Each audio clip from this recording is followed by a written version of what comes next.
si hay alguno que puede introducirse y pregunte, vamos simplemente a ignorarlos. No vamos a responder ni a entrar Amén. al trapo, porque vamos a estar aquí. Estamos aquí para bendecir. Para Amén, eso bendecir es. y Estamos para compartir. bendecir. Muy bien. Es así. Bueno, pues yo, a partir de ahora, yo me voy a callar, solo voy a responder. Se va a encargar el hermano Marcos de pasar las preguntas que vayáis escribiendo por el chat y las preguntas que me han escrito por privado, que yo se las he pasado a él. Tú gestiónalo como lo vayas viendo, Marcos, y yo simplemente me concentro en responder aquello que sepa, y lo que no sepa, pues vamos buscando alternativas. Un pequeño inciso, Israel, solamente. Vamos a ver, aclarar algo. Las personas que vais a ir haciendo las preguntas, ¿vale? Yo voy a respetar el orden del chat, ¿vale? A lo mejor tú haces una pregunta ahora, pero hasta dentro de 7 u 8 minutos no la voy a poder leer porque me imagino que iremos retrasados de tanto mensaje que habrá, me imagino, ¿vale? O sea, que no os pongáis nerviosos, que si el tiempo da se contestará todo, ¿vale? Adelante, pues Venga, pues tú mira, dirás. si quieres, empezamos con una pregunta que ha puesto aquí. John Ismael dice, ¿por qué motivo la tribu de Dan no aparece en los 144.000? Bien, no aparece ni la tribu de Dan ni otra de las tribus que se asocian en ese momento, y la Biblia nos enseña o se deduce que es por la idolatría que hubo en su momento contextualizado en la historia. Fue una tribu que de alguna manera levantó un becerro de oro y movió a la gente para que no descendiesen a Jerusalén a adorar, sino que motivó la idolatría. Y por ese pecado y por esas actitudes se deduce, no se dice explícitamente, pero sí se menciona implícitamente, se deduce que no aparece en ese contexto. Otra idea, otra hipótesis bíblica es que se puede entender por la lección pasada, estas lecciones pasadas que hemos explicado, que la nacionalidad o el origen sanguíneo del anticristo posiblemente descienda de la tribu de Dan, y también posiblemente esa sea otra de las causas. Pero hablamos con posibilidades, ya que la Biblia no lo afirma rotundamente. Amén. Adelante. Muy bien. Mira, si quieres ponemos ahora, por ejemplo, una de las que tenemos del WhatsApp para no... ¿Vale? Hay Adelante. una pregunta, empezamos con la primera que dice, ¿cuál es la diferencia entre el arrebatamiento y la segunda venida de Cristo? Bien, hay que entender primero que el arrebatamiento no es una venida. No se puede hablar de una tercera venida o una venida intermedia. No se puede hablar de eso porque la Biblia no lo enseña así. Cuando hablamos de arrebatamiento, hablamos de promesa para la iglesia. Y es cuando Cristo viene a por su iglesia en la promesa que Él ya ha establecido, de alguna manera y ha dejado estipulada en la Biblia, y luego ha desarrollado a grandes rasgos el apóstol Pablo. Y este arrebatamiento ocurre en las nubes. Cristo no hace acto de presencia en la tierra, posando su pie en la tierra, sino que lo hace desde las nubes, sin tocar la tierra para nada. Y la segunda venida literal, que es la segunda venida profetizada en todo el Antiguo Testamento, en relación para con Israel, para la inauguración del reino milenial, esa segunda venida viene Cristo con la iglesia al final de la tribulación, Apocalipsis 19, para establecer el reino milenial. Esa es la diferencia entre arrebatamiento y segunda venida. Muy bien, amén. Ezequías dice, en todas las dispensaciones hay salvación, en el milenio también. Bien, primero, cuando hablamos de dispensaciones, es una herramienta de interpretación. Es algo que se usa para poder interpretar, para poder extraer verdades fundamentales que están en la Escritura. O sea, es una herramienta para interpretar la Biblia, pero no es inspirada por Dios. Por eso a veces las dispensaciones o el tema dispensacional a veces tiene sus fallas o sus contrapuntos que pueden de alguna manera contradecirse. Pero en relación a que la salvación la ha habido siempre, sí. En el milenio habrá salvación, necesariamente la gente que entre ya es salva. O sea, no se necesita salvación ya en el milenio, no se necesita predicar en el milenio, ya es un contexto de salvación, porque el que está reinando es Cristo, el reino prometido, y los que han entrado han pasado por dos filtros en los 75 días de transición que daremos la clase la semana que viene. Es decir, juicio de Israel, juicio de las naciones, y han pasado en actitud de salvados Por lo tanto, no hay salvación que se ofrezca en el milenio porque ya la gente que está en el milenio es salva. Amén. Así es. Mira, tenemos una pregunta de Tomás que la podemos ya relacionar, asociar con una que tenemos aquí apuntadas del WhatsApp, ¿vale? Que la del WhatsApp es: ¿qué son las bodas del Cordero y cuándo suceden? Pero Tomás pregunta: ¿quién son los invitados a las bodas? Entonces sería: ¿qué son las bodas del Cordero? ¿Cuándo suceden? ¿Y quiénes son los invitados? Bien, cuando hablemos de ese tema, cuando estuvimos impartiendo la clase de ese evento en el cielo que envuelve a Cristo y a la Iglesia, hablábamos de las bodas del Cordero y especificaba la cena de las bodas del Cordero. Las bodas del Cordero representa esa unión filial entre Cristo y su Iglesia, como su esposa, y eso ocurre en el cielo, mientras que en la tierra está aconteciendo los eventos tribulacionarios. Pero después de que acontece la tribulación y acaba el evento en el cielo, está la cena de las bodas del Cordero. Por lo tanto, los invitados a esa cena de las bodas del Cordero, que es la gran fiesta por antonomasia y está preparada para el milenio, los invitados es la nación, la casa de Israel y todos aquellos que entren después del juicio de las naciones y el juicio de Israel en la entrada al milenio. Esos son los invitados, los amigos, la familia del novio en la genética, es decir, la casa de Israel. Amén, gloria a Dios. Falillo de Andújar pregunta: ¿realmente los 144.000 predicarán durante la gran tribulación? La Biblia nos enseña en rasgos algunos claros y otros ocultos, pero la Biblia es clara que sí. Será el grupo misionero más grande que ha habido en todos los tiempos y en ese caso en la tribulación. Los 144.000 son los que de alguna manera predican o exponen el mensaje de la cruz, el mensaje de salvación. En base a ese mensaje, multitudes de gentes, multitudes en la tribulación se salvan en base a ese mensaje.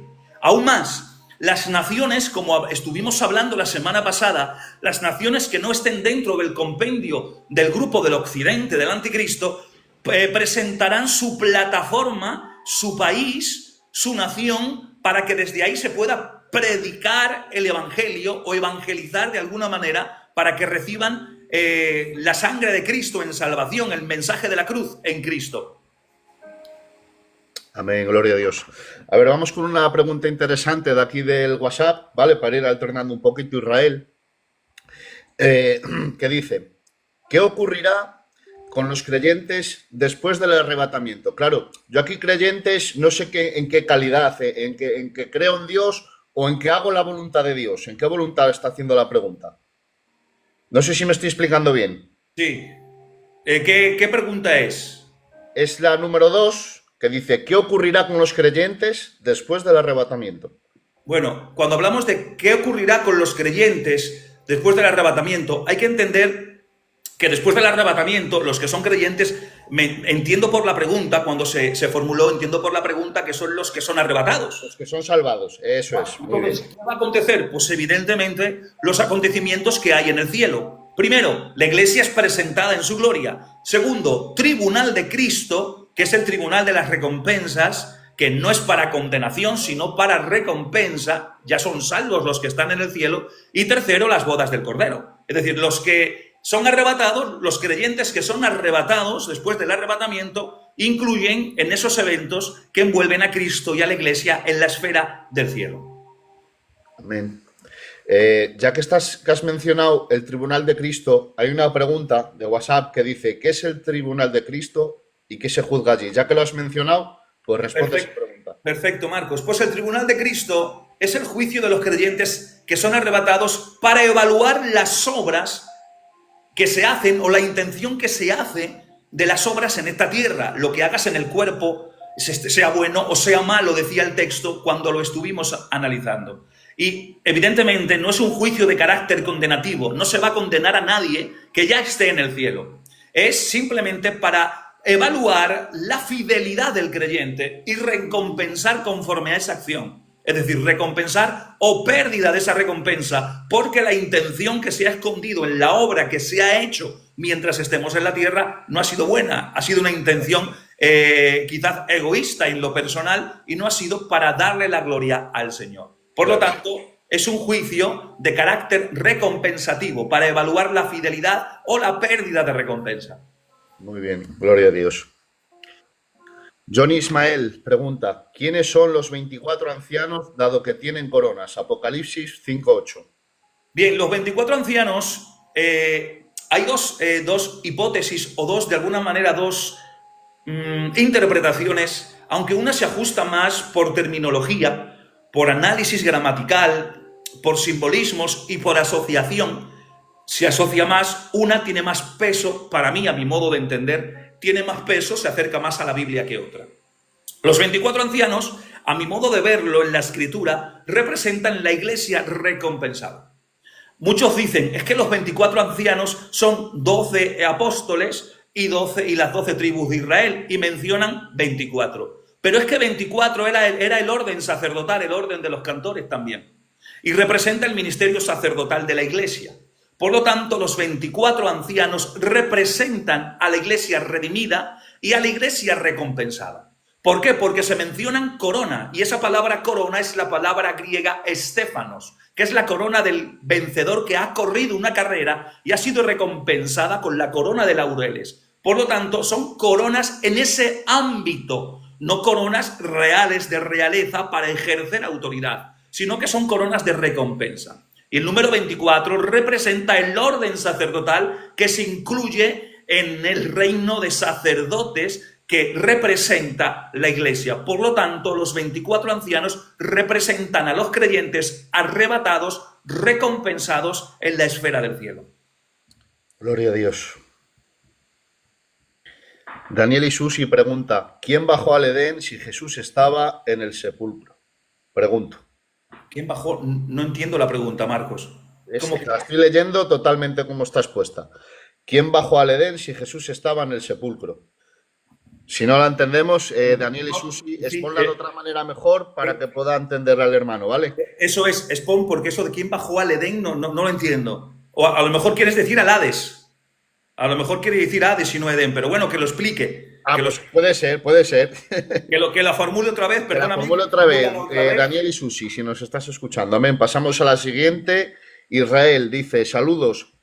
¿Tiene acceso Satanás actualmente al cielo según el relato de Job y Apocalipsis 12:10? No tiene acceso al cielo. Ahora explico, ahora doy la explicación el porqué. Bien, primero hay que entender que el libro de Job es un libro poético. Es un libro sapiencial. Por lo tanto, la forma en la que está escrita difiere de un libro histórico-gramatical. Es literatura de otro tipo. Por lo tanto, juega un lenguaje diferente. Luego hay que entender los símiles, las comparaciones, las limitaciones y lo que la Biblia permite desarrollar. Ejemplo, Satanás tiene acceso al cielo atmosférico, que es su lugar de control, que es donde Apocalipsis dice que es echado fuera del cielo atmosférico, no del tercer cielo, en la presencia inmediata de Dios Padre. Cuando Dios justificó, o mejor dicho, cuando Dios sentenció a Satanás y lo expulsó del lugar de operación al que él estaba cuando era el querubín protector, él ya no tiene acceso más a ese lugar de santidad.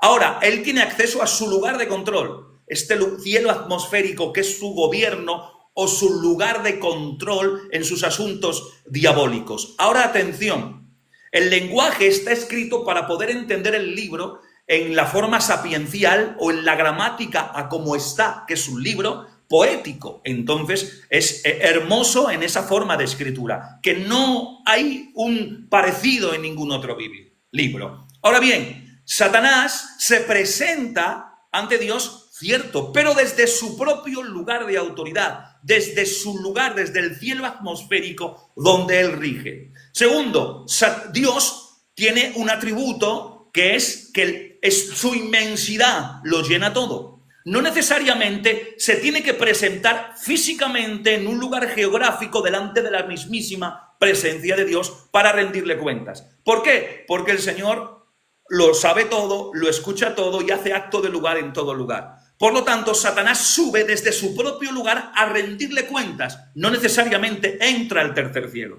Es exactamente lo mismo que hacemos hoy nosotros. Hoy nosotros, cuando oramos, entramos a la presencia inmediata de Dios Padre y Él está presente y entramos ante su trono, pero no estamos en el tercer cielo, no lo necesitamos porque Dios lo llena todo, es omnipresente, pero nos conectamos desde nuestro lugar para rendirle cuentas al Señor.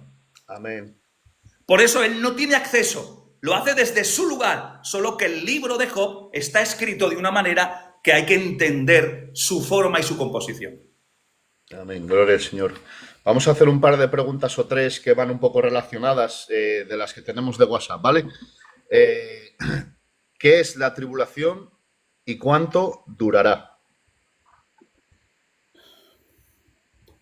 La tribulación estuvimos hablando que es la última semana de las 70 de Daniel, profetizadas en Daniel 9:24. Hablamos de un periodo de 7 años. Son 70 semanas, 490 años, donde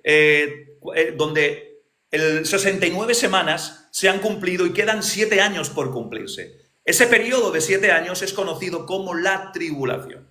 La tribulación se puede dividir en dos grandes partes. Los primeros 3 años y medio, donde hay acontecimientos y hay una paz dentro del compendio del anticristo en el grupo del occidente, y está la segunda parte de la tribulación, donde esa paz se rompe y donde de alguna manera el anticristo se quita la careta y empieza a actuar bélicamente de una manera diferente. Y es un tiempo de juicio para el mundo incrédulo y la preparación para la restauración de Israel. Eso es la tribulación. Muy bien. Y bueno, ¿y por qué nosotros, que somos pretribulacionistas, por qué la Iglesia, según nosotros, no pasamos por la tribulación? Primero, porque la tribulación, como expliquemos en la primera lección, es un tiempo de juicio para el mundo y de purificación para Israel. No para la Iglesia ya ha sido redimida en Cristo. Textos como Primera de Tesalonicenses 1:10 o Apocalipsis 3:10 nos indican que la Iglesia es guardada de la hora de la prueba, pero no guardada en la tierra, sino en Cristo, y que la Iglesia no ha sido puesta para ira. El programa en el que hablemos esto fue muy extenso y dimos muchas luces para aquel que lo quiera escuchar y quiera de alguna manera abrir un poquito el caudal del conocimiento. Muy bien. Y bueno, dado que en la tribulación es cuando va a hacer aparición el anticristo, ¿no? Pregunta aquí en WhatsApp, ¿quién es el anticristo según la escatología dispensacional? Bien, según la escatología dispensacional, que es lo que abrazamos, entendemos que el anticristo, por lo que estuvimos hablando, va a ser un líder mundial que va a surgir al inicio de la tribulación. Posteriormente, cuando la iglesia sea arrebatada. Cuando la iglesia sea arrebatada, entra en acción, no sabemos si a los días, si a las semanas o inclusive si a los meses siguientes aparece un líder político mundial que estuvimos hablando de su naturaleza, de su geografía, de dónde aparece, y él entrará en acción haciendo un pacto con Israel, un pacto que a la mitad de la semana rompe y profana el templo de Dios y estará gobernado bajo el poder del mismísimo Satanás. Ese es el anticristo, un líder mundial que surgirá al inicio de la tribulación. Amén. Bueno, vamos ahora con las del chat, que tengo 55 mensajes sin leer, Israel, o sea que hay que ponernos las pilas. Adelante. Nike Air Force pregunta, ¿quiénes son los espíritus encarcelados que dice Pedro? Bien, los espíritus encarcelados, hay diferentes hipótesis, porque eso yo creo que es la moda ahora, es la moda, todo el mundo está hablando de eso, pero bueno, no vamos a tocar, voy a intentar responderlo, ¿vale? Pero no vamos a preguntar cosas que no entren en estos 8 temas escatológicos. No por nada, simplemente para no romper el hilo, porque estamos dando una formación escatológica. Pero los espíritus encarcelados, si se sigue leyendo el texto, de alguna manera da a entender que pueden ser los antidiluvianos que perecieron por no hacer caso al mensaje de Noé. Da a entender eso uniendo el contexto. Amén. Siguiente pregunta, la fórmula Pepe Romero, que la podemos enlazar con una que tengo aquí preparada, ¿vale? Pregunta, ¿en la tribulación se salvarán los que se queden? Quiere decir, los inconversos. Y luego tengo aquí pregunta que dice, ¿qué pasará con los que se conviertan a Cristo durante la tribulación? O sea, se puede relacionar esta pregunta. Sí, se puede relacionar. Podemos darle una relación. ¿Vale?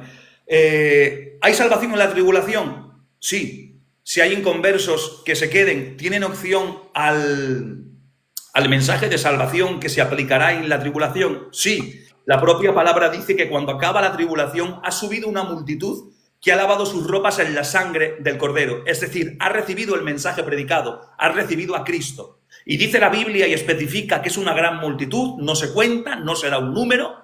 Cuando hay situaciones donde se da un número concreto, aquí no se da un número y dice, atención, que es de todo pueblo, tribu, lengua y nación. O sea, ¿hay salvación en la tribulación? Sí, durante la tribulación muchos se convertirán por el testimonio de los 144.000 sellados de Israel y por 2 testigos.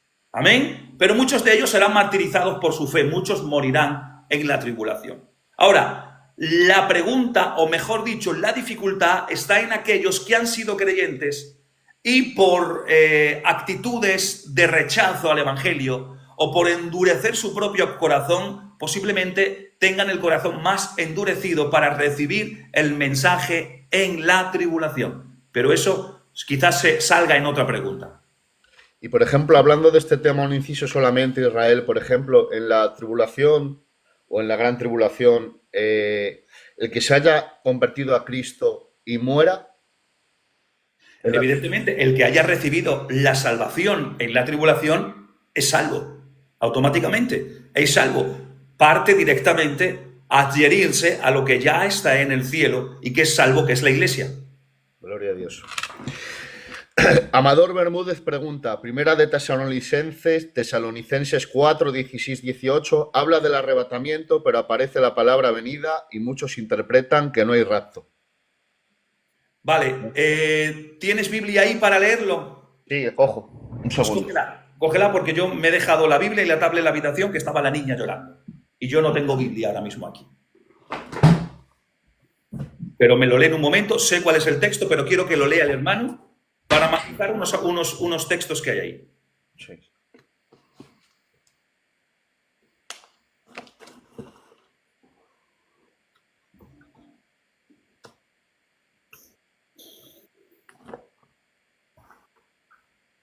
A los que habéis entrado o estáis entrando, que Dios os bendiga. Hoy es un programa de preguntas y respuestas. Llevamos ya unas cuantas respuestas y preguntas. Y la semana que viene tocamos los 75 días de transición. Será un tema muy, muy, muy especial y yo creo que con bastante luz. Cuando lo tengas, Marcos, lo lees. Sí, te voy formulando mientras otra, ¿vale? Vale, perfecto. Pregunta John Ismael, ¿entonces hay 2 bodas del Cordero? No, no hay 2 bodas del Cordero. Hay una boda del Cordero. Lo que hay es la boda del Cordero, el enlace íntimo, y luego la fiesta de esa boda. La cena, el gran convite de esa boda. Y esa cena es en el milenio, donde ya baja el novio y la novia que ya han sido esposo y esposa.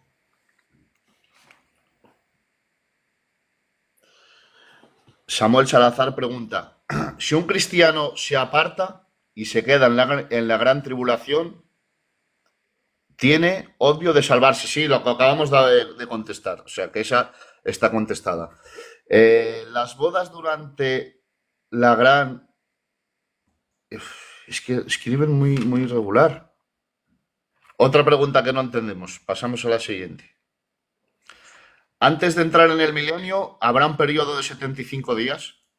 Sí, que es el tema que vamos a hablar la semana que viene. Es un periodo de 75 días que el libro de Daniel amplía. Daniel nos amplía 75 días. ¿Para qué? Donde va a haber resurrecciones y donde va a haber juicios y donde va a haber un encarcelamiento, en este caso de Satanás, por 1000 años. Que esto lo vamos a desarrollar la semana que viene. Amén. Vamos con los textos de Tesalonicenses, ¿vale? Era primera de Tesalonicenses 4, 16, 18, ¿no? Si no mal recuerdo. Sí. Porque el Señor mismo con voz de mando, con voz de arcángel y con trompeta de Dios, descenderán del cielo, los muertos en Cristo resucitarán primero, luego los que Creo vivimos, que era más para arriba, era el principio del capítulo. Sí, capítulo 1, a ver, voy a darle para atrás, un segundín. No, sí, habla de primera 4, 16, 18, es lo que acabo de leer, Israel. Sigue leyendo el 18. Por tanto, alentaos los unos a los otros con estas palabras.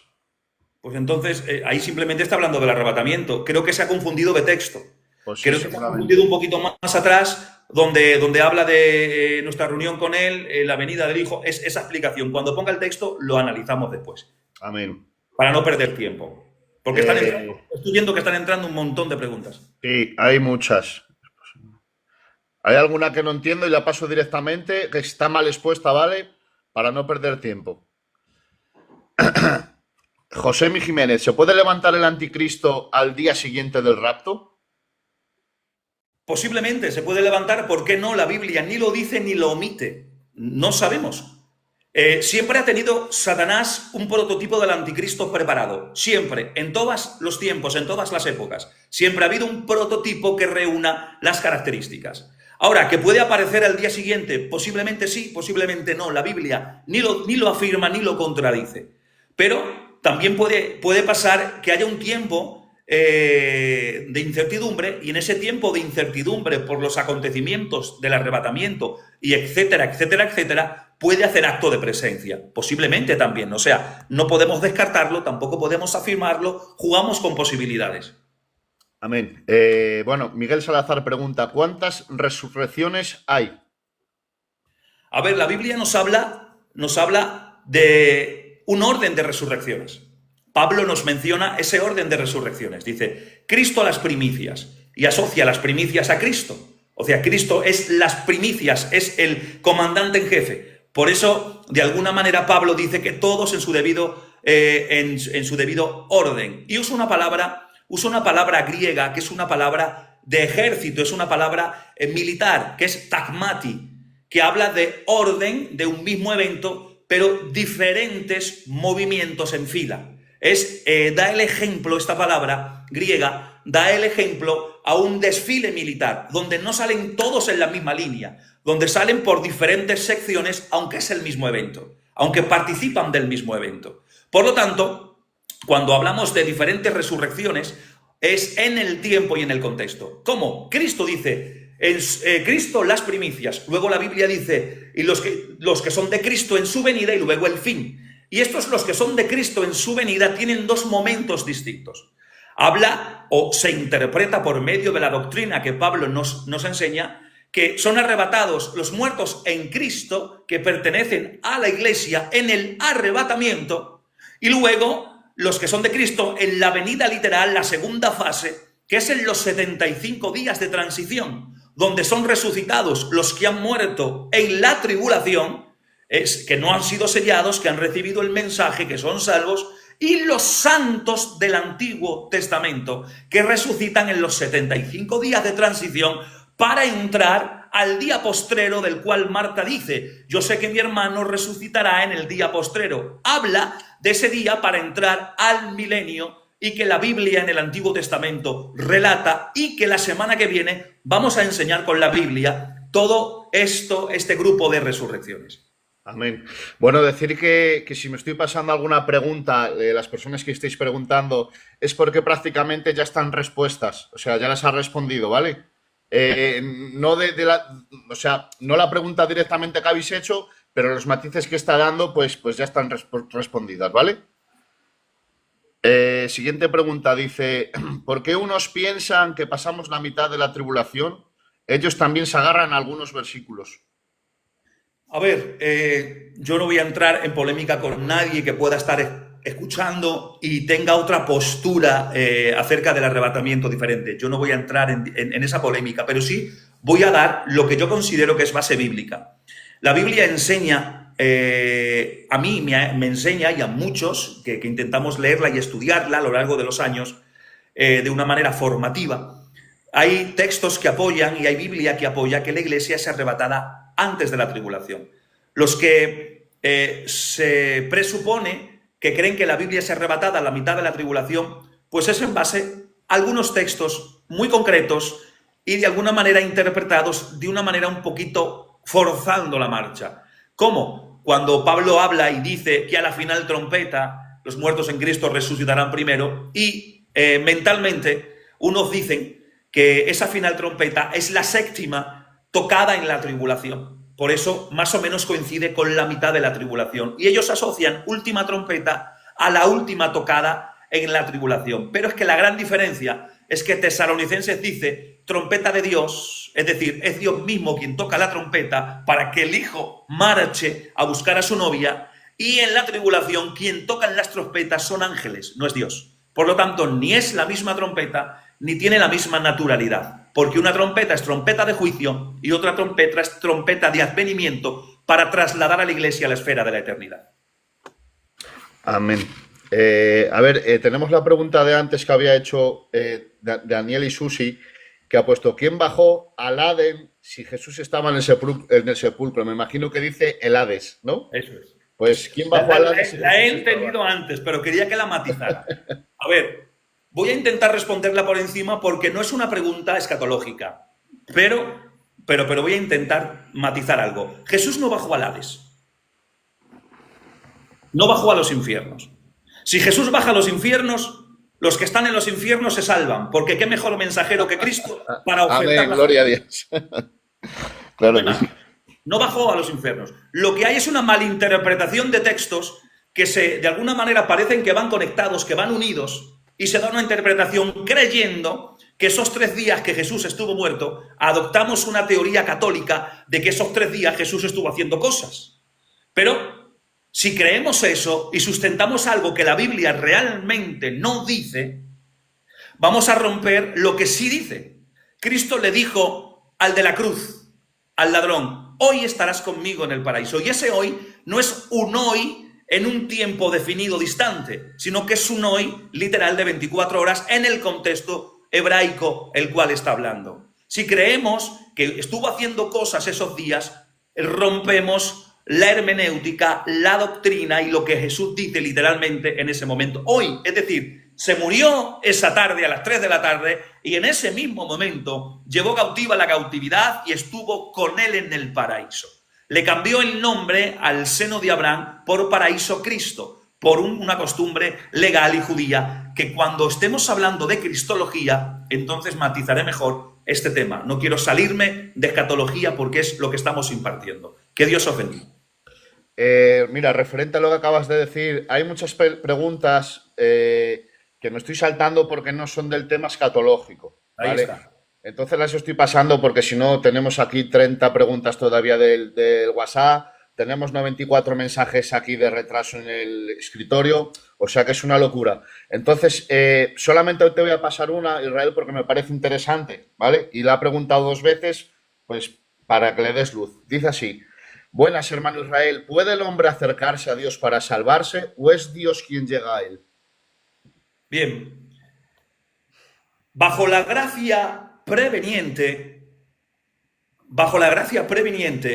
de una manera soteriológica en la postura en la que creemos, el hombre o Dios capacita o ilumina para que el hombre pueda acercarse a Dios, pero aún acercándose a Dios, el hombre puede rechazar la salvación o recibirla.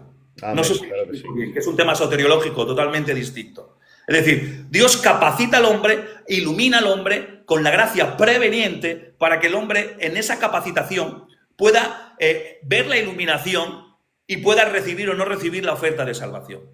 Es algo conjunto sin tener que dogmatizar monergismo o sinergismo. Pero ya lo hablaremos cuando estudiemos soteriología. Amén. User pregunta: una vez acabada la gran tribulación, ¿entramos en el milenio de forma inmediata o hay un tiempo entre medio? Cuando acaba la tribulación, evidentemente, volvemos a reiterarnos en lo mismo. Hay 75 días. Esos 75 días, atención, esos 75 días tienen unas connotaciones que hablaremos la semana que viene, y luego de esos 75 días se inaugura el reino teocrático de Cristo en la tierra, los 1000 años o el milenio. Amén. Vamos a pasar una del TikTok. Dice: ¿qué recompensas se darán en el tribunal de Cristo? Bien, cuando hablamos de recompensas, coronas o galardones son palabras sinónimas en el mismo contexto y lenguaje. Es decir, coronas, recompensas y galardones es hablar de lo mismo. Hay textos que mencionan coronas y mencionan 5 coronas, o podemos ver en la Biblia 5 coronas por actitudes o por acciones, recompensas o galardones. Es exactamente lo mismo, solo que matizan aspectos que tienen que ver con recompensa, con responsabilidad, con asociaciones que están veladas a día de hoy y son para el estado eterno, pero lo que sí la Biblia nos habla en relación a coronas, que hay 5 coronas o 5 recompensas que se nombran como corona. ¿Por qué como corona? Porque si anteriormente entendemos que los 24 ancianos representan las coronas, representan a la iglesia y son recompensados, y cuando empieza la adoración en el cielo toman sus recompensas para el servicio de Dios, se entiende que la corona es una dignidad o es un regalo, una actitud que recibimos para seguir dándole gloria al Señor en el estado eterno. Y la Biblia menciona la corona incorruptible, la corona de justicia, la corona de vida, la corona de gloria, y creo que me falta una por ahí y no recuerdo. Si me viene a la mente, os la digo. Y si alguien la sabe, que la escriba. Adelante. Bien. ¿Qué rol jugará el Espíritu Santo durante la tribulación? Bien, hay gente que cree que cuando la iglesia es arrebatada, el Espíritu Santo se marcha de la tierra y desaparece.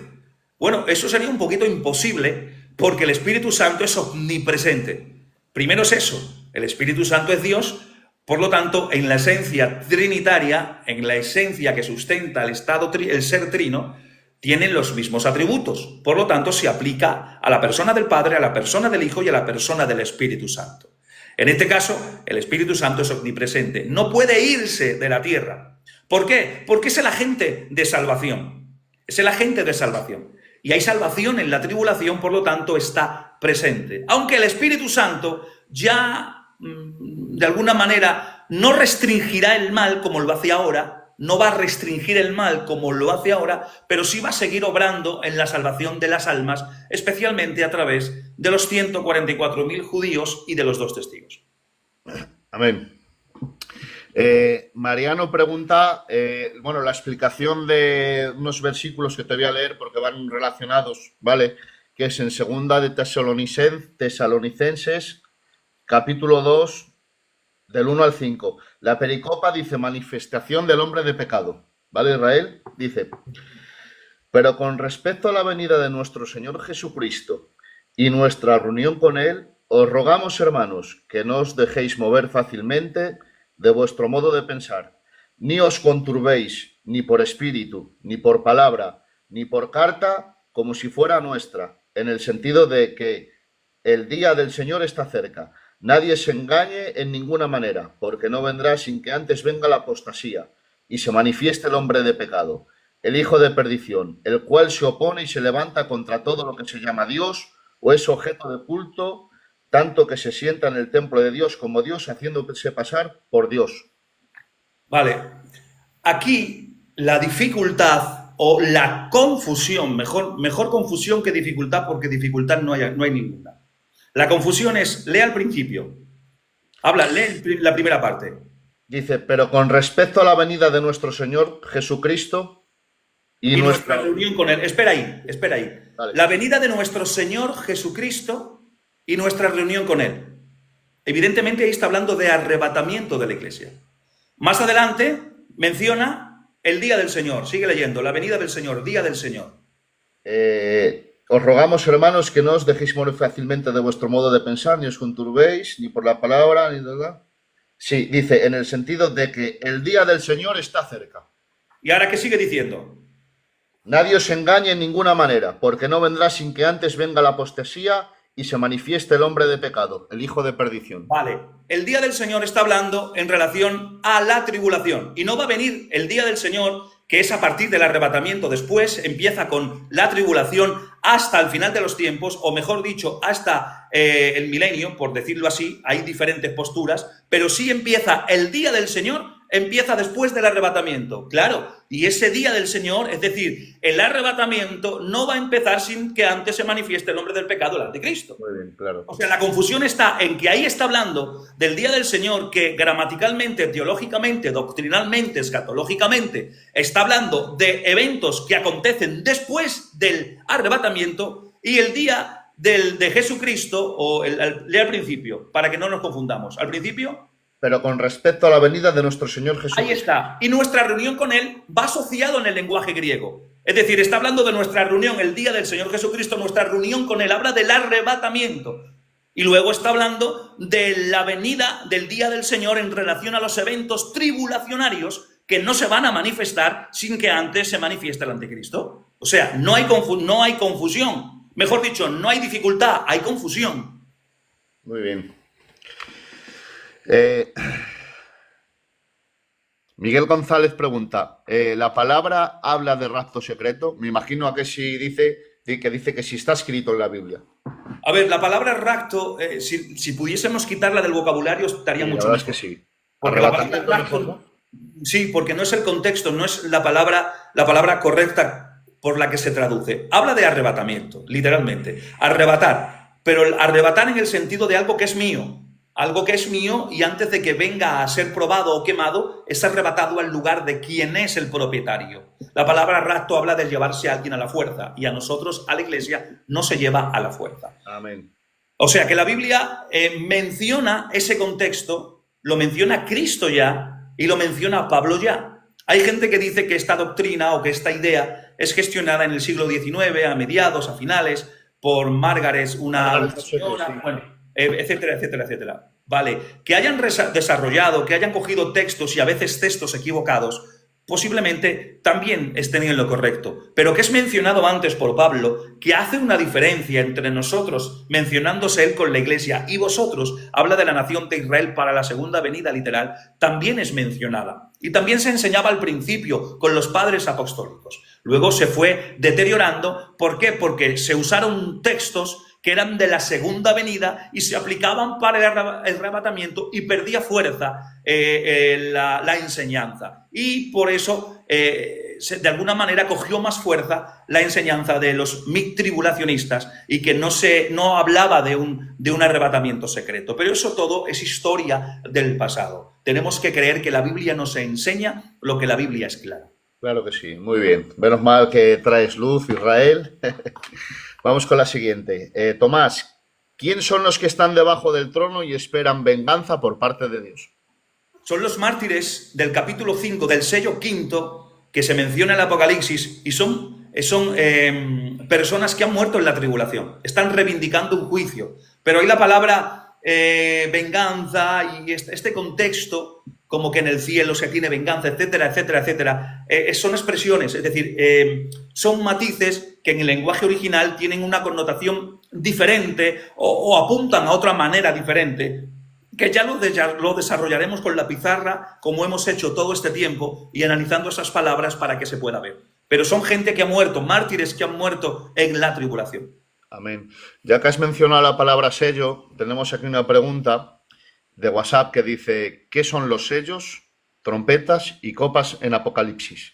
Bien, cuando estuvimos hablando de eso, estuvimos hablando que estos 21 juicios, 7 sellos, 7 trompetas y 7 copas, los sellos son el desvelar la ira de Dios, las trompetas que están escondidas en los sellos son el anunciar la ira de Dios, y los sellos que están escondidos en las trompetas son el desvelar o el derramar la ira de Dios. Y cuando hablamos de sellos, hablamos de los juicios iniciales que datan en el capítulo 6 de Apocalipsis. Cuando hablamos de trompetas, hablamos de los juicios que empiezan a intensificarse un poco más y están, creo que en Apocalipsis del 8 al 11. Y luego ya en el capítulo 16 de Apocalipsis vemos las copas, que son más intensas y más rápido en su derramamiento, y son juicios finales más severos, y esto representa el juicio creciente de Dios sobre el mundo. Amén, continuamos. Miguel González pregunta, ¿quién predicará en la gran tribulación? Lo hemos respondido antes, predicarán los 144.000 judíos y los 2 testigos. Los 2 testigos serán nacionales y los 144.000 serán internacionales. Amén. Lolo Fernández, ¿las bodas del Cordero es literalmente o es simbolismo? Las bodas del Cordero es un evento íntimo que relaciona a Cristo con la Iglesia. Se menciona bodas del Cordero porque se trae a la memoria la cultura judía del momento para el lector, porque hay que entender que la Biblia fue escrita para nosotros, pero no fue escrita a nosotros. Por lo tanto, hay que entender esos matices. Y cuando se habla, o se enseña, o se dice esto que se menciona en la Biblia, de bodas del Cordero, etcétera, etcétera, es en el lenguaje cultural del momento para poder entender eventos íntimos que no sabemos, que están velados y que tendrán aspecto en el estado del cielo entre Cristo y la Iglesia. O sea, es un simbolismo de una boda para hablar de la intimidad, de esa relación íntima, de ese cambio de interés que va a haber, que no tenemos mención, pero entendemos que está velado a día de hoy, pero que experimentaremos en el traslado de la Iglesia al cielo. Amén. ¿Quién es el falso profeta y qué función tendrá? Bien, el falso profeta es la segunda bestia que aparece en Apocalipsis capítulo 13. En Apocalipsis capítulo 13 aparece la bestia que sube del mar y la segunda bestia que sube de la tierra. Cuando habla de mar, estuvimos especificando que mar en la Biblia habla de naciones gentiles, por lo tanto hablamos de que el anticristo, aunque tiene sangre, linaje sanguíneo judío, pero sale de un movimiento gentil, sale de las naciones gentiles. Y el falso profeta, que es la segunda bestia que sale de la tierra, hace referencia a que será un judío religioso que moverá de alguna manera, promoverá la adoración al anticristo y dice la Biblia que realizará milagros engañosos y hará que todos reciban la marca de la bestia. Es el líder religioso del sistema satánico trinitario. El dragón que será imitación a Dios Padre, el anticristo que imitará a Dios Hijo y el falso profeta que imitará al Espíritu Santo. O sea, que tendremos una trinidad satánica, ¿no? En el contexto del lenguaje, no en la misma fusión trinitaria con la misma esencia, pero en el contexto del lenguaje.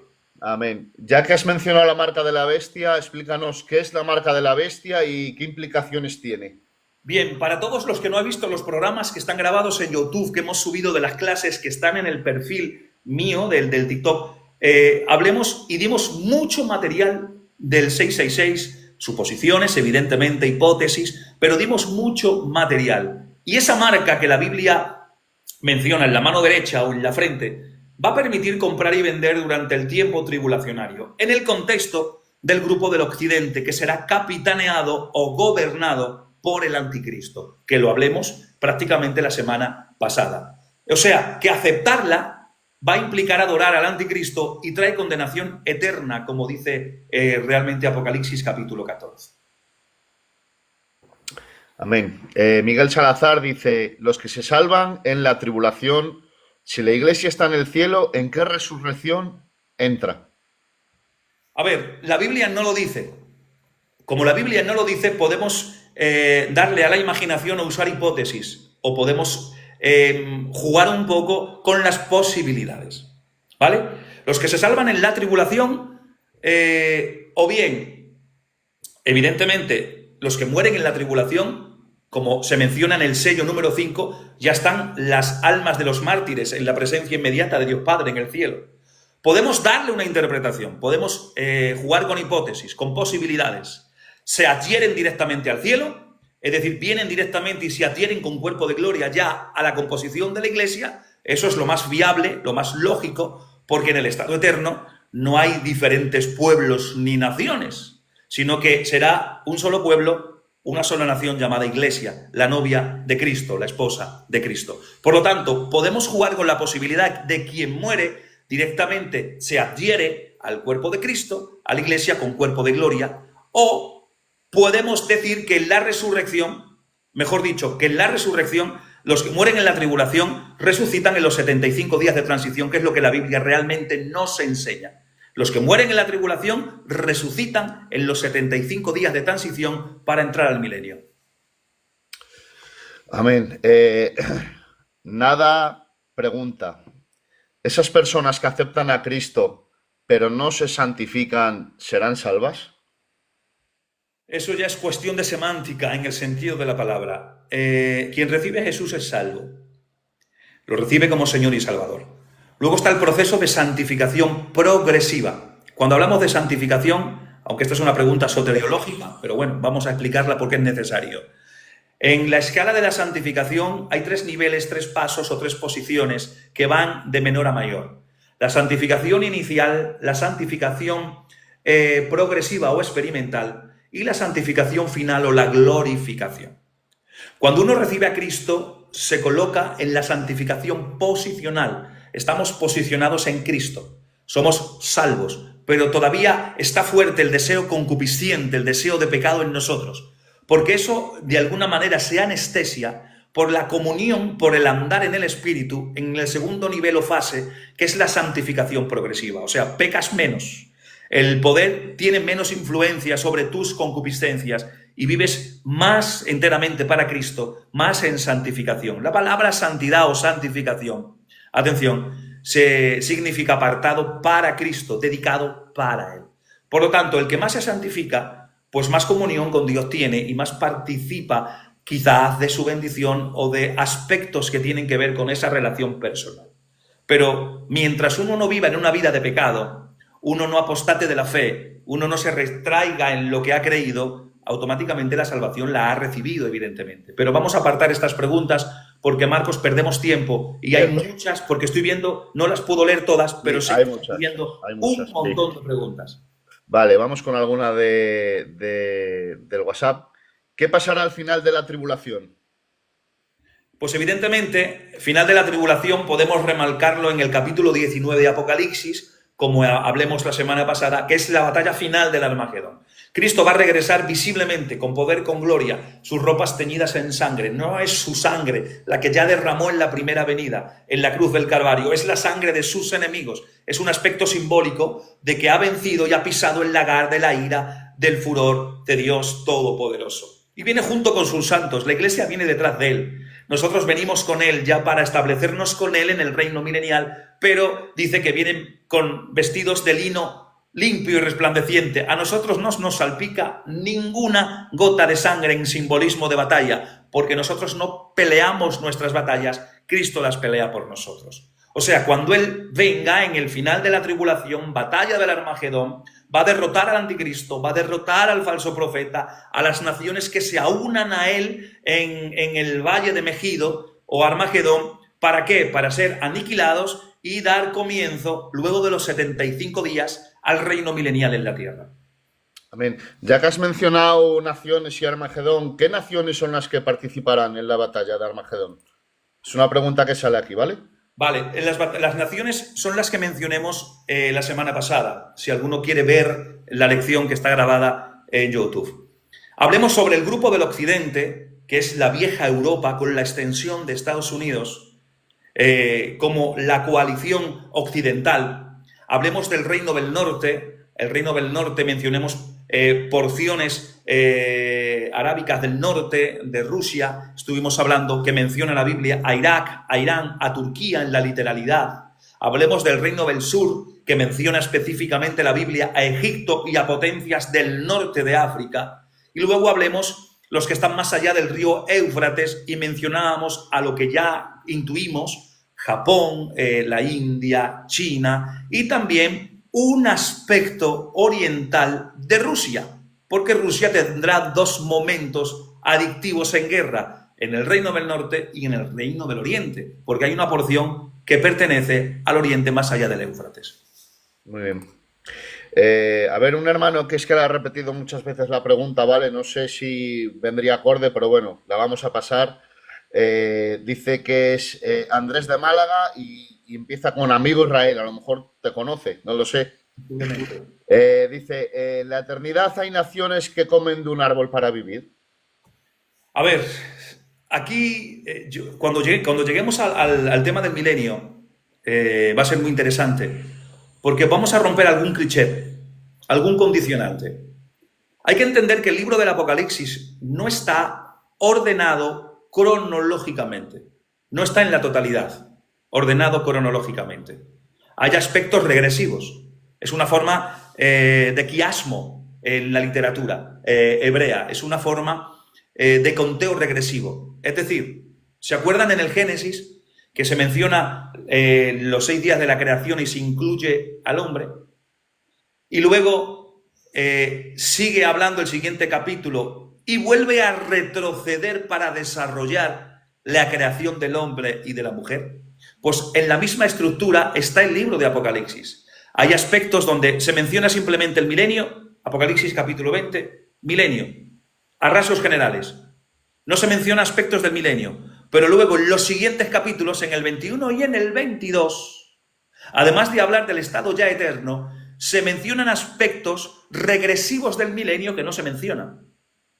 Pero cuando lo leemos de una manera cronológica, creemos ya que el capítulo 21 y 22 narra solamente y exclusivamente el estado eterno. Pero no es así.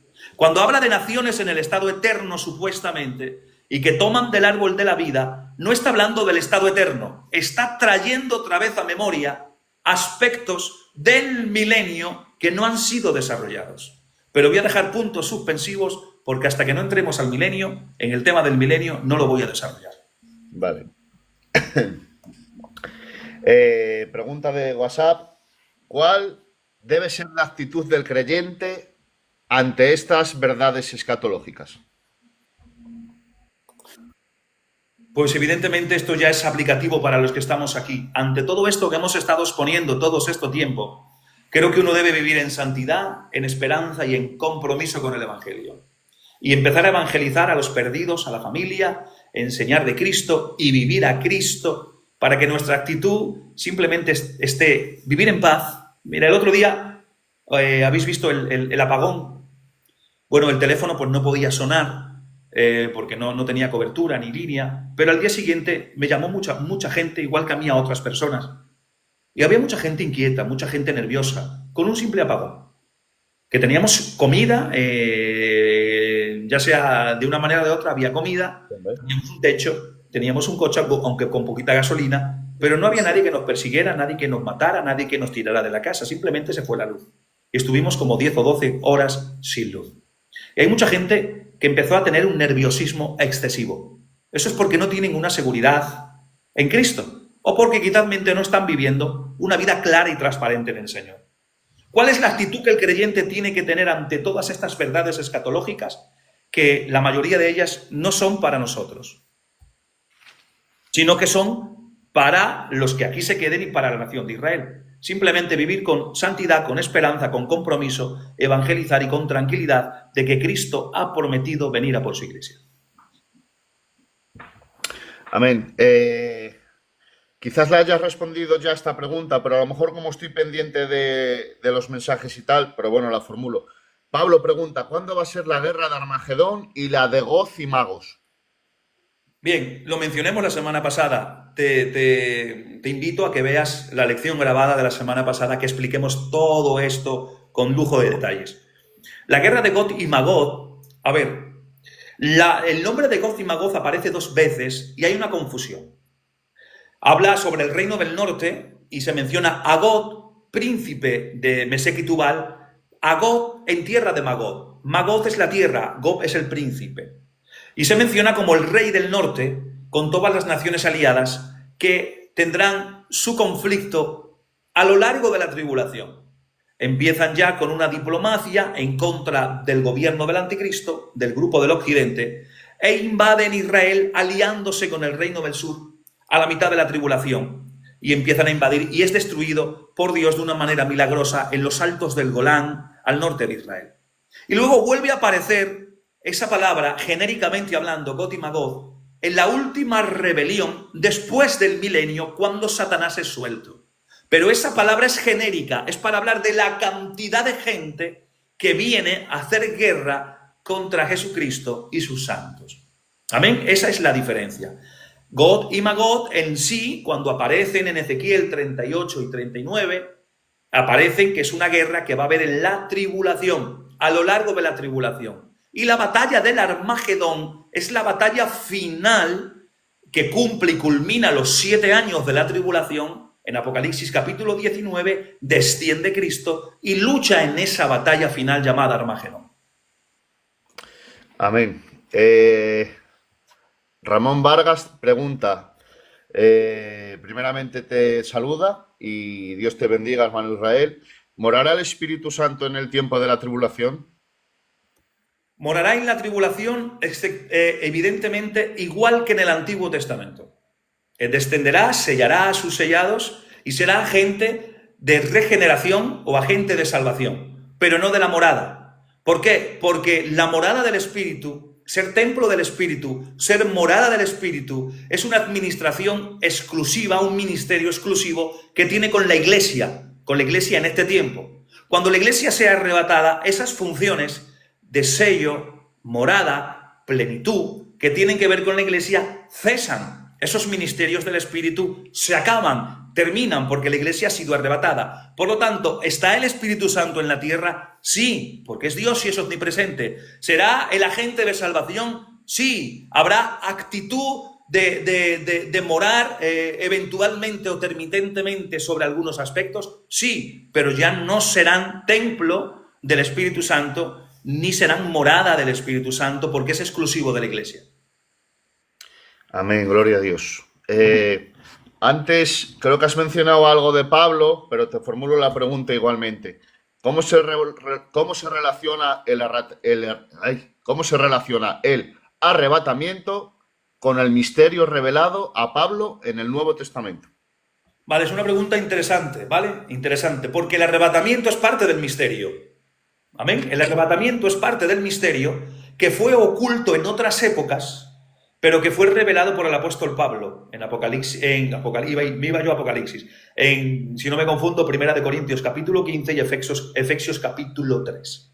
Y este misterio incluye que la iglesia, o habla de la iglesia como cuerpo de Cristo, compuesto por judíos y gentiles que reciben a Cristo, y será transformada sin ver muerte por medio del arrebatamiento. Ese es el gran misterio. En un momento, en un abrir y cerrar de ojos. Por lo tanto, el arrebatamiento no es una repetición de la segunda venida, sino una verdad específica para la iglesia. ¿Amén? Por lo tanto, forma parte del misterio que fue oculto en el Antiguo Testamento, en partes, en otras épocas, y que es revelado en el Nuevo por medio de Pablo. Amén, gloria al Señor. A ver, mira, tenemos un hermanico que ha puesto la pregunta 2 o 3 veces, ¿vale? Está preguntando, se llama Aaron Gypsy, y dice, ¿qué explicación tiene Apocalipsis 12:17? Ya que la ha puesto varias veces, pues te leo el versículo, ¿vale, Israel? Vale, de acuerdo.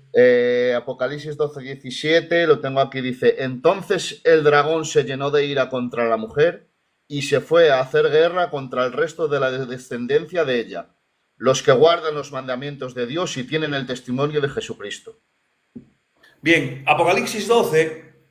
hay representación de simbolismos. El dragón evidentemente está hablando de Satanás, la mujer está hablando de Israel como nación y del remanente está hablando del remanente fiel que va a quedar en la tribulación, que va a ser fiel porque han visto al que traspasaron y han creído en Jesucristo por medio de la destrucción del reino del norte y el reino del sur, o mejor dicho, del reino del norte, de una manera milagrosa por Dios, que caerá fuego del cielo y los consumirá. Muchos, un remanente fiel, dice, y mirarán a quién le traspasaron. Y ese grupo huirá a Edom, Moab, que son las únicas partes que no destruirá el anticristo en su misión bélica y en la conquista de Egipto y de todo el norte de África.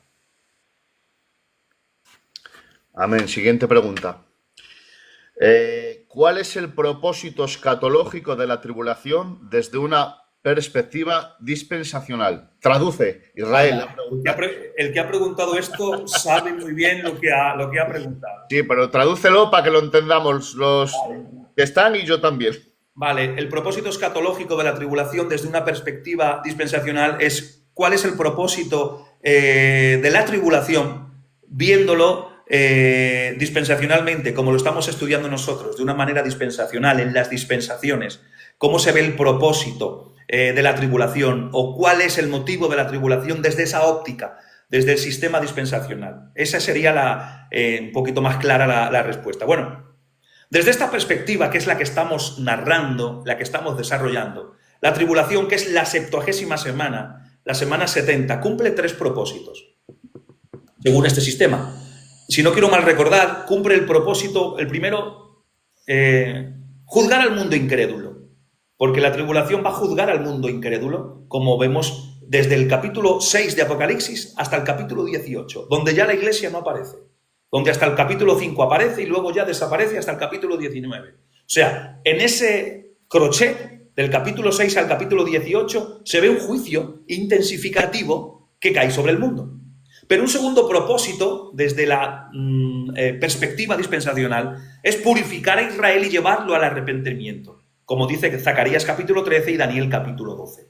O sea, todo ese contexto bíblico que nos enseña sobre que la tribulación es la purificación de Israel también. Y un tercer punto yo podría también daros desde esta óptica, y es transicionar desde el tiempo de la Iglesia establecido hasta el establecimiento del reino milenial. Hacer un cambio de transición.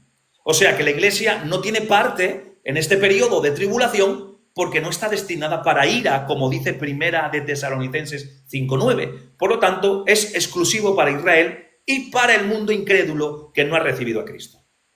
Esa sería, más o menos, a rasgos generales, la respuesta. Amén.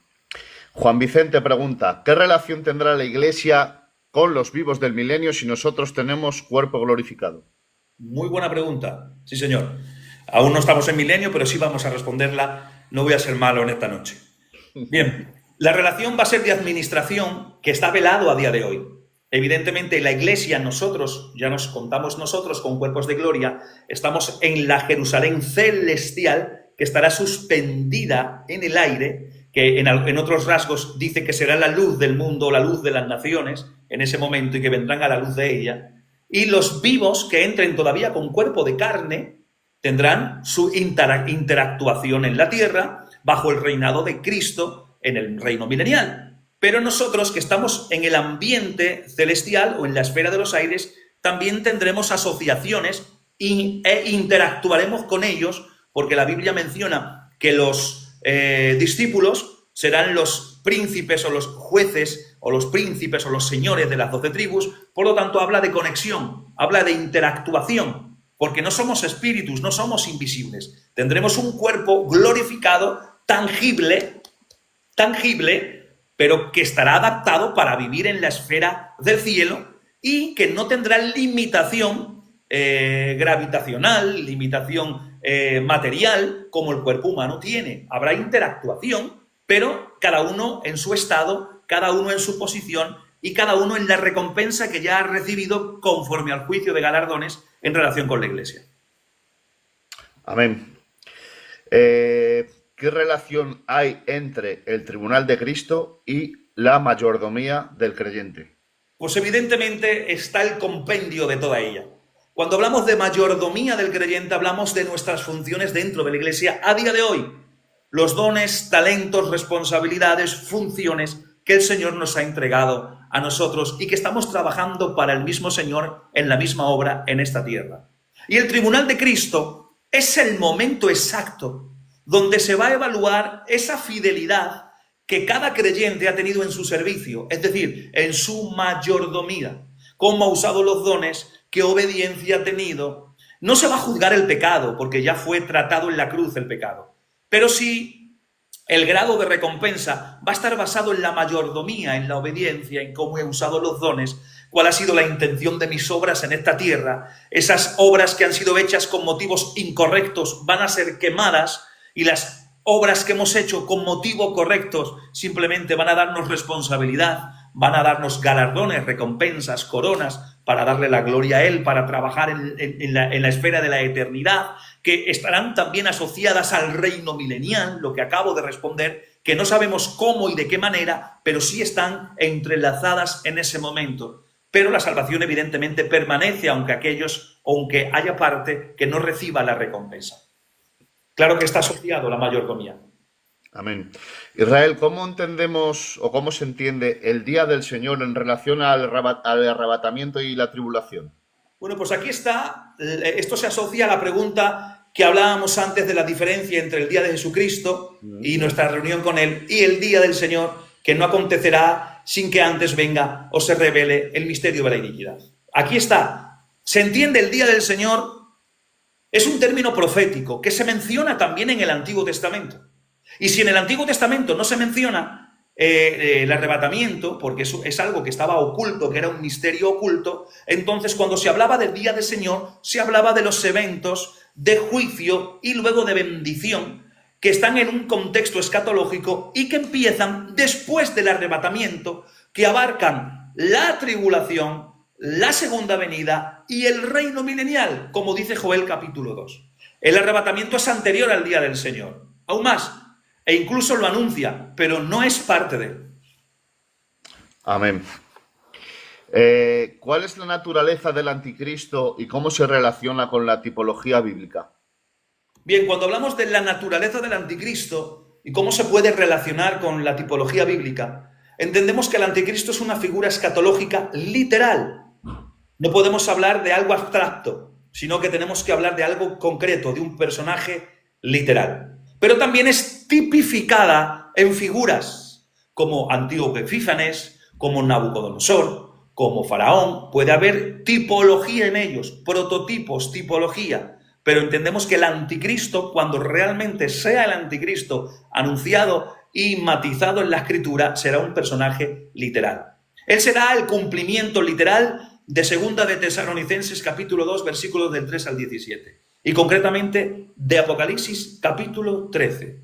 Va a poseer una naturaleza política, una naturaleza militar y una naturaleza religiosa. Evidentemente estará inspirado por Satanás y formará parte, como hemos dicho hace un momento, de una trinidad satánica con el dragón y con el falso profeta.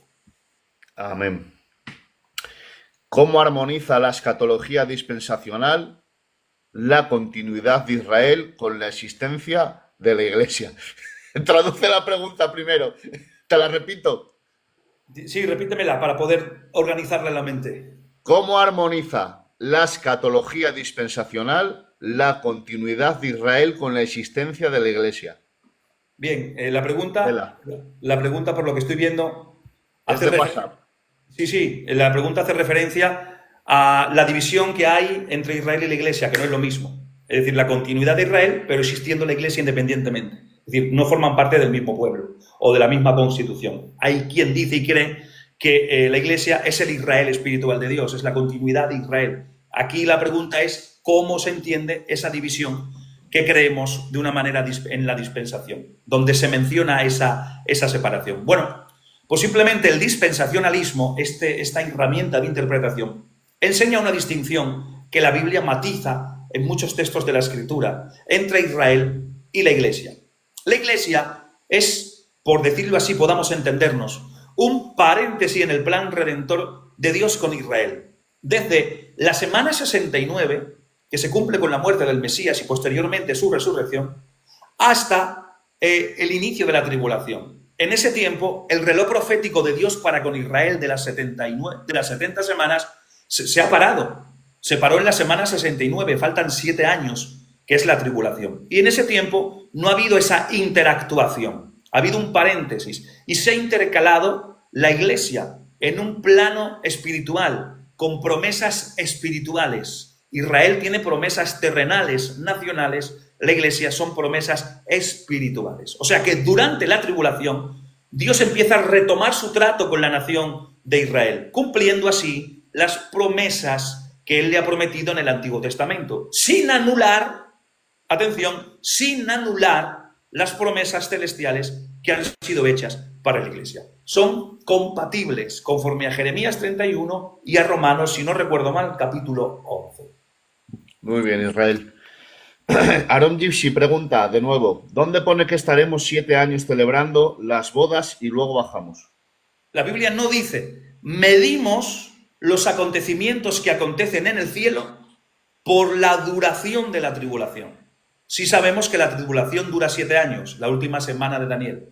Y sabemos que en ese tiempo no aparece la Iglesia hasta el capítulo 19 de Apocalipsis, que menciona la batalla del Armagedón. Y nosotros venimos con él. Entonces, deducimos, o se deduce, o ya deducieron los teólogos en la antigüedad, que se mide los eventos del cielo, presentación de la Iglesia al estado eterno, al cielo, tribunal de Cristo, bodas del Cordero, se miden ese tiempo por el tiempo que pasa la tribulación, 7 años. Por eso decimos que esos eventos duran 7 años. No porque haya tiempo en el cielo, sino porque no vuelve a aparecer la Iglesia desde el arrebatamiento hasta el final de la tribulación, exactamente 7 años. Aunque si se extiende en el tiempo Es decir, si el anticristo aparece y pasan 3, 4, 5 meses o más tiempo que no lo sabemos, pues todo el tiempo que dure en la tierra todo ese evento es lo que va a durar estos eventos en el cielo. Amén. Antonio, Jenny me pone, hola, buenas, no lees, hermano. Repito, vuelvo a decir, ya lo dije al inicio del programa, si hay muchas preguntas que no son de tipo escatológico, no podemos perder el tiempo porque hay muchas en cola, ¿vale? Entonces, pues, sintiéndolo mucho, las voy pasando, ¿vale? Siguiente pregunta. ¿Qué función teológica tienen las bodas del Cordero en el programa escatológico? Bien, muy buena pregunta porque va enlazada a todo lo que hemos estado hablando. Las bodas del Cordero simbolizan esa consumación espiritual y eterna entre Cristo y la Iglesia, ¿vale? Y en contraste con las bodas judías antiguas, la novia, dando la representación de la Iglesia, ya ha sido redimida, ya ha sido limpiada y ya ha sido evaluada en el tribunal de Cristo. O sea que esta unión refleja la culminación del pacto de gracia y el antecedente al regreso de Cristo a la Iglesia para inaugurar, a la tierra para inaugurar el reino milenial. Por lo tanto, las bodas del Cordero simbolizan esa consumación espiritual eterna. La Iglesia ya ha sido redimida, la Iglesia ya ha sido recompensada, por lo tanto, es la consumación eterna y espiritual entre Cristo y la Iglesia. Amén. Agustín Montoya, la escuela dispensacional, es decir, el dispensacionalismo, ¿lo creían los primeros padres ya, los primeros cristianos? No estaba dogmatizado como después se fue dogmatizando, pero sí se veían administraciones tempranas en cómo Dios administraba diferentes tiempos. O por lo menos se veía distinción en cómo Dios iba administrando en diferentes tiempos. Luego se fue argumentando, luego se fue solidificando y se dio origen al dispensacional o al dispensacionalismo. Aunque yo siempre menciono como el sistema dispensacional. Nunca menciono dispensacionalismo. Ahora, alguno puede decirme, ¿es lo mismo? No es lo mismo. Cuando usamos los ismos, el dispensacionalismo, el calvinismo, etcétera, etcétera, ese ismo es malo. Hablamos de dispensacional, podemos entender algo. Hablamos de sistemas así, podemos entenderlo mucho mejor. Cuando se va al ismo, se hace de una manera más magna y empiezan a tener matices un poquito errados.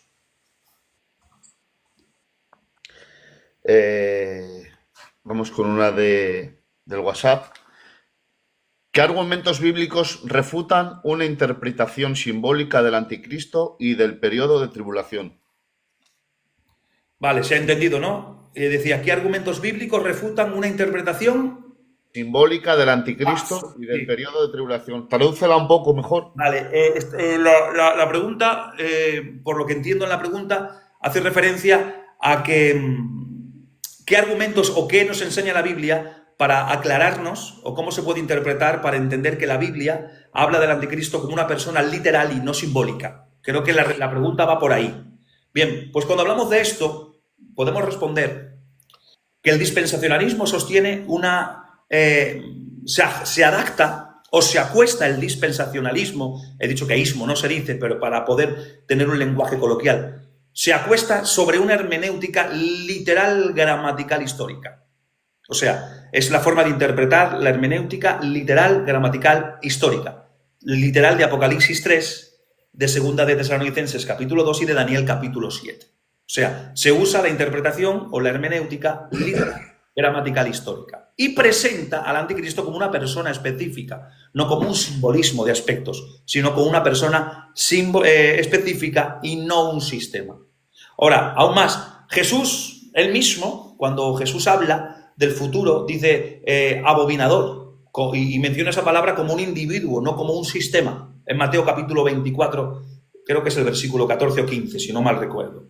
O sea, además también los periodos de tiempo que se mencionan como 42 meses, 1260 días, que es lo mismo, 3 años y medio, son cronológicos y específicos, no son simbólicos, porque hablan de 3 años y medio. O sea, se acuesta, o el sistema dispensacional sostiene una hermenéutica literal, gramatical, por eso lo adoptamos. Y entonces se interpreta al anticristo como una persona específica y no como un sistema. Amén. Hay un comentario, Israel, que que dice, se llama Antonio y dice, ¿puedes hacer una oración por mi esposa? Claro que sí. Entonces, claro que sí, ¿verdad? Vamos. Antonio, supongo que se llama Jenny tu mujer porque lo tienes ahí, Antonio Jenny, ¿vale? Entonces ya está aquí anotado, ¿vale? Luego al final del programa el hermano pues va a orar por tu compañera, ¿vale? Y decir a los restos de oyentes. Recuérdamelo. Sí, sí, yo lo recuerdo, yo lo tengo aquí apuntado. Si alguna persona más quiere que un hermano ore por él, pues que lo diga, que sin problema aquí va a ser anotado y bueno, y se orará, ¿vale? Por las peticiones. Marcos, Sí, llevamos hora y media totalmente de preguntas sin parar. sí, pues Estamos un rato más. Lo siento por las 200 preguntas que hay, pero créemelo, cuando, que ya la cabeza me va a y la verdad explotar. es que sí. Cuando tú quieras y veas bien, Israel, oye, pues lo Seguimos cortamos un y poquito seguimos más, hablando, intentamos ¿vale? matizar algunas preguntas más y luego hacemos oración por quien lo necesite. Amén. Mira, vamos a acabar aquí con las del WhatsApp, que quedan dos, si no me equivoco, ¿vale? Eh, ¿Cómo influye la doctrina del inminente arrebatamiento en la ética cristiana? Bueno, primero hay que especificar qué significa inminente. Inminente es que puede venir en cualquier momento. El arrebatamiento no está sujeto a señales. Las señales son específicas para la segunda venida literal para inaugurar el reino milenial. Por lo tanto, la inminencia del arrebatamiento es que en cualquier momento Cristo viene. Ahora, ¿cómo influye eso en nuestra ética cristiana, en nuestro modo de vivir cristiano? Simplemente que la inminencia del arrebatamiento a nosotros nos tiene que impulsar a vivir una vida santa, vigilante y activa que en cualquier momento viene a por nosotros.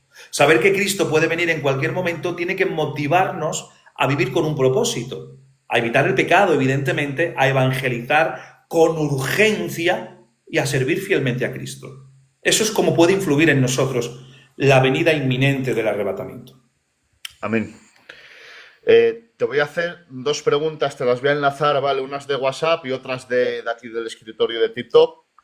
La del WhatsApp es, ¿qué implicaciones tiene el milenio literal para el cumplimiento de los pactos bíblicos? Y heredera del reino pregunta, ¿qué pasa después del milenio con la tierra? O sea, la pregunta sería, ¿qué implicaciones tiene el milenio literal para el cumplimiento de los pactos bíblicos? ¿Y qué ocurre con la tierra después del milenio?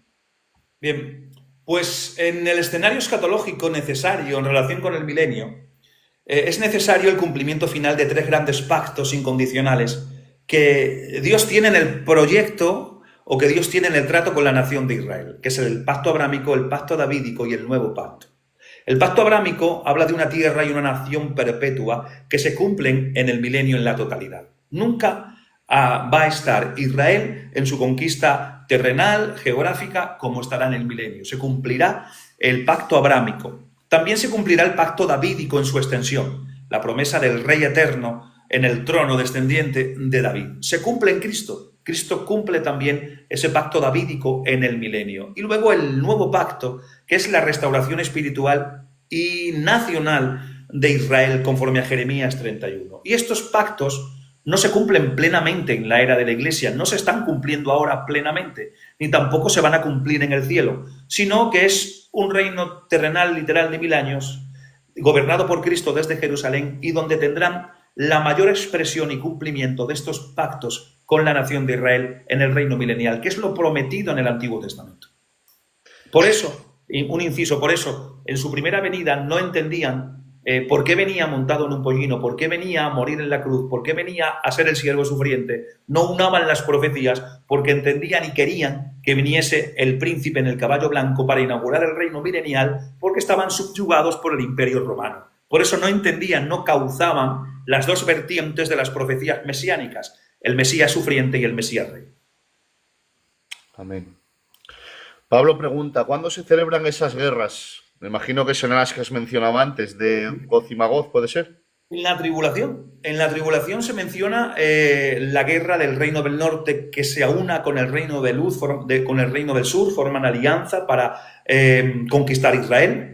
Eso hace que se mueva el reino del occidente, el anticristo, para luchar contra ellos. El reino del norte es destruido por Dios en los altos del Golán.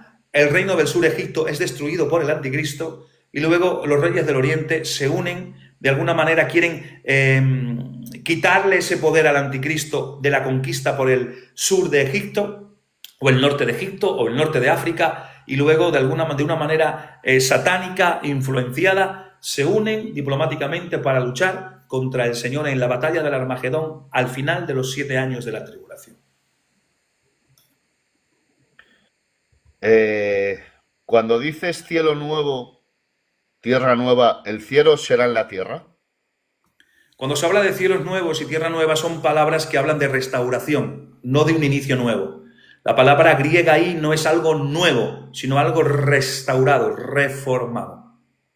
O sea que estamos hablando de un aspecto, de una forma, de una expresión que es mencionada en el Antiguo Testamento. Pero ese misterio o esa incógnita la vamos a desarrollar cuando hablemos en el milenio. Ya veréis qué cambio de onda le vamos a dar a ese tema. ¿Cuál será el papel de las naciones gentiles después de la tribulación, según Apocalipsis y los profetas? Bien, las naciones gentiles después de la tribulación, cuando pasen por el filtro, por el juicio de las naciones, en los 75 días, los que pasen y serán dejados para entrar al reino, que es la expresión de Mateo 24 y 25, y uno será tomado y otro será dejado, que por mucho tiempo se ha hablado que ese texto mencionaba el arrebatamiento. No, estábamos equivocados, ese texto no habla de arrebatamiento, habla de este juicio de las naciones, mejor dicho, de Israel, del juicio de Israel, que uno será tomado y otro será dejado. El que es tomado para ser echado al fuego, y el que es dejado para entrar al reino milenial.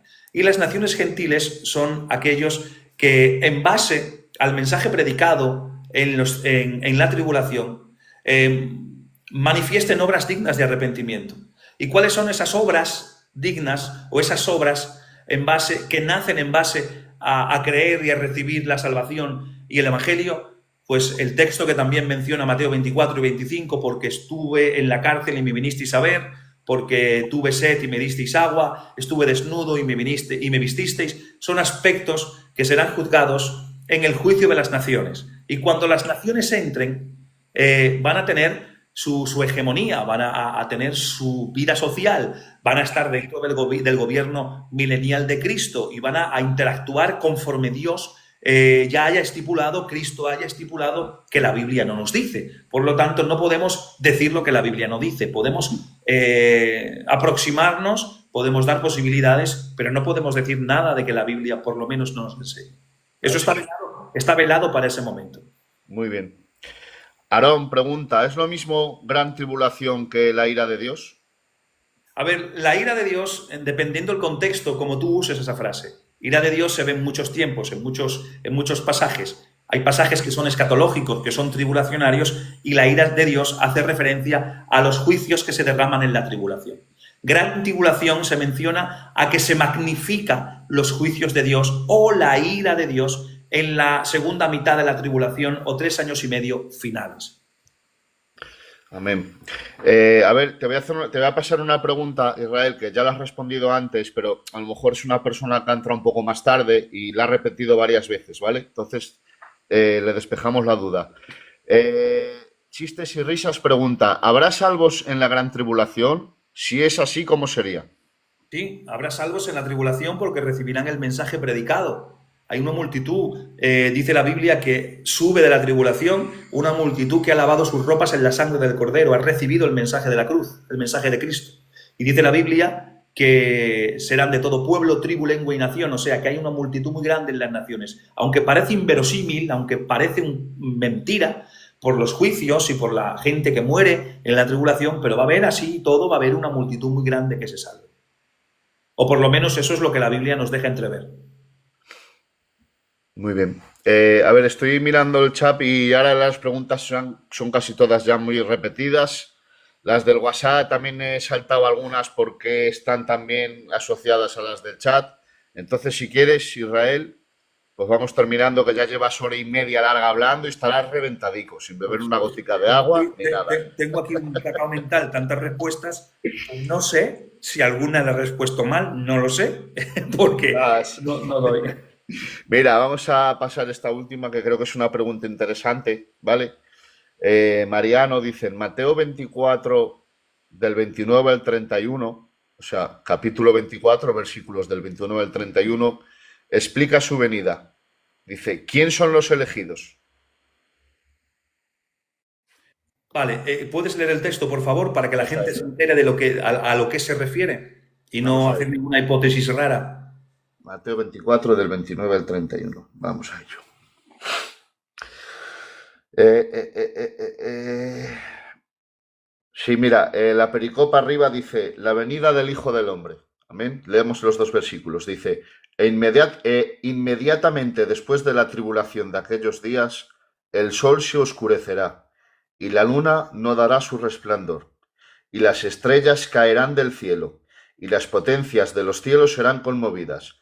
Entonces aparecerá la señal del Hijo del Hombre en el cielo, y entonces lamentarán todas las tribus de la tierra, y verán al Hijo del Hombre viniendo sobre las nubes del cielo con poder y gran gloria, y enviará a sus ángeles con gran voz de trompeta, y juntarán a sus escogidos de los cuatro vientos, desde un extremo del cielo al otro. Me imagino que será este cacho, el que él pregunta, que dice elegidos, dice, y juntará a sus escogidos. Vale. Cuando habla de sus escogidos, estamos entendiendo, primero hay que entender el contexto. El contexto es que Mateo 24 y 25 es exclusivo para Israel. Y está narrando eventos escatológicos. Ahí la señal del Hijo del Hombre es Apocalipsis 19, la culminación de la batalla del Armagedón. Por lo tanto, si usamos el contexto y hacemos una buena hermenéutica de lo que estamos leyendo e interpretando el pasaje anterior y posterior, los elegidos hace referencia al pueblo de Israel, aquellos que han recibido a Cristo en el transcurso de la tribulación. Sus elegidos tienen que ver con ellos. Cuando habla de escogidos, siempre habla y se asocia esa terminología a la casa de Israel, al pueblo de Israel. Nunca se usa esa palabra en relación en su plenitud con la iglesia. Siempre se habla con la casa de Israel. Por lo tanto, habla de la nación de Israel. O en este caso, si queremos hacer un poquito, rizar más el rizo, hacerlo más fino, sus escogidos, aquellos que han recibido a Cristo en el transcurso de los eventos tribulacionarios. Amén. Bueno, pues si te parece, Israel, reviso el chat por si hay alguna petición de oración más, ¿vale? Y ya terminamos. Y Lo siento a todas las preguntas, pero en hora y media he respondido lo más rápido posible a todas las que he podido. eso es, se harán más programas de preguntas y respuestas. Incluso un día, Israel, podemos hacer preguntas y respuestas libres, no de un tema específico, tema salteado, de preguntas que quieran, ¿vale? Déjame revisar un momentín. Si alguien más tiene petición de oración. Nada, tengo 30 mensajes solamente, ¿vale? Por mirar.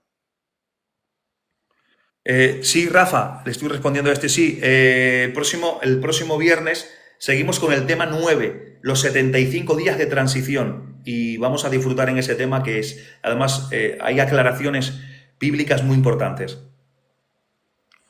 Bueno, pues parece ser que no. Que no hay más peticiones de José oración. Lico GB dice, Israel, dame un versículo bueno para los judaizantes. A los judaizantes es mejor tenerlos al margen, hacerme caso. Bueno, pues nada, Antonio pedía oración por su mujer, ¿vale? No sabemos lo que le acontece, pero bueno, en general. Bien, voy a hacer una oración en el nombre de Jesús y luego ya pues finalizamos y ya cierras tú, despidiéndote y cerrando en oración. Bueno. Bueno, Señor y Dios eterno, Padre, gracias en esta noche, Señor, por permitirnos este tiempo, Señor, navegando por tu palabra, intentando aclarar dudas de la mejor manera posible y sin irnos, Señor, de tu escritura. Yo te pido que tú bendigas a todos y cada uno que se han conectado en esta noche y especialmente quiero pedirte oración, Señor, por la compañera del hermano que exponía su petición y por todas aquellas peticiones ocultas en el corazón que no se han expresado, pero que tú conoces, Señor. Yo te pido que tú vengas solucionando, vengas trayendo sanidad, si es tu propósito y es el deseo, Señor, que tú vengas restaurando, sanando, Señor, bendiciendo, dando capacidad, Señor, en los momentos difíciles, Señor, que vengas trayendo paz en medio de la tormenta, que vengas bendiciendo, que vengas restaurando, que vengas acompañándonos en los momentos difíciles. Tenemos tu promesa, Señor. Si es motivo de enfermedad, yo te pido, Señor, que tu palabra se cumpla, la cual dice que por tu llaga fuimos nosotros curados. Creemos en tu palabra, Señor, lanzamos tu palabra por fe. Ahora, eso sí, entendemos que tú tienes la última palabra, Señor. Gracias, Señor, en esta noche, Señor, por estas oraciones y peticiones, dejándolo en tu nombre, en el nombre de Jesús. Amén. Amén, gloria a Dios. Bueno, pues despedimos, ¿vale? Ya el programa. Gracias a todos los oyentes que habéis estado ahí. Aleluya. Bueno, Señor, pues muchas gracias, Dios mío, te damos en esta noche porque un día más nos hemos sentido bendecidos. Padre, gracias por tu gloria, por tu presencia, Señor. Y gracias porque entendemos que tú nos prestas estos medios para poder llegar a las vidas, Dios mío, y poder despejar las dudas que hay, Señor. Muchas gracias por todo. Despídenos con tu paz y con tu amor. En el nombre de Jesús. Amén. Decirle a la hermana que ha preguntado que sí, que en el canal, Gloria aquí a Dios. en mi perfil de YouTube, de TikTok, está el canal de YouTube que un amigo que los hermanos me han creado para poder subir contenido. Y están todas las clases grabadas, subiré también este preguntas y respuestas. Y la semana que viene, tema 9, 75 días de transición. Que Dios os Amén. bendiga mucho. Bendiciones para todos. Adiós.